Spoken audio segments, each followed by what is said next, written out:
Abdullah. Neyse. Uyamga kelib qoldim. Ey. Ertaga ko'rishimiz g'a. Rostmi? Rost. Kunda ko'rishimiz. Sizni ko'msam chidamayman. Delisa. तुम पास है तो बस नाता ही है मेरा हाथ जल जैसे हुआ से तुम Çıkardı eşek devamlama. Ben sizi yaş görmek geldim. Akşamı dönme.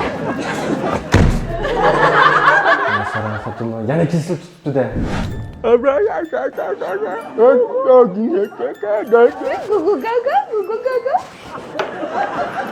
Keşke bunu tamak yerindeydi. Ben babamsam geldim. Tamak neydi? Önümdeyse adamda yaklar var kımay. Oy ne oldu nime? Ne yorma? Babama yol dışında ciddi kutusu. Oy. Kendimi sağlam tutağım oldu. Özenmiştir arkadaş.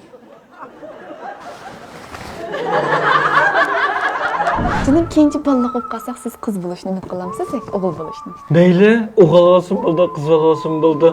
Ammo shu til tug'ib qasira, shu balg'a eng yaxshi zakila, eng yaxshi bulmaq, eng yaxshi sut parashutini o'pirib, yaxshi esil baqaylish qilib, sizni japa tartqizg'ashlik qilmayman men. Aytadi, balamiz nima bulmoqni olaylik? Bulmaq yegizishdan faqat hajat yo'q. Bizni man nonni chaynab yegizib cho'nqaygan. Nonni chaynab yegiz. Arasman neyfimsin tugabdi eyvallah. Acep to'lib tugaydigan bishmeki ne bu?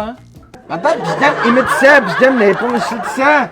Bu bishmeni içeyver, dötolab qoladi bala. Imite. Oya. Zakığı olsam bula. Bucu ha. Bu zakı mı bu? Yotkan köpüm bu. Nimadan çıkmışım bu? Parti rahtimadan almashtırıp kesip işiltip jüp tazlap işlesem buldum.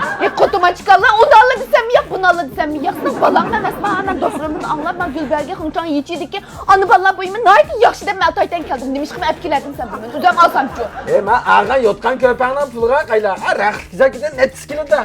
Bizden atağını şu açta bizim jüp işiltip kıygasam jüp işletmemse. Üzen şu emse. Üzən jü? Sen jümayla ilişkinin sesini sen kul asan fotoğraflar. Şundan çırağına kız aldığını karamayısınız.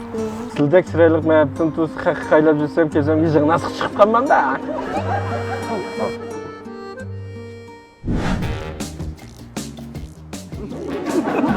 Hey, bu mu sıkın, bu mu sıkın?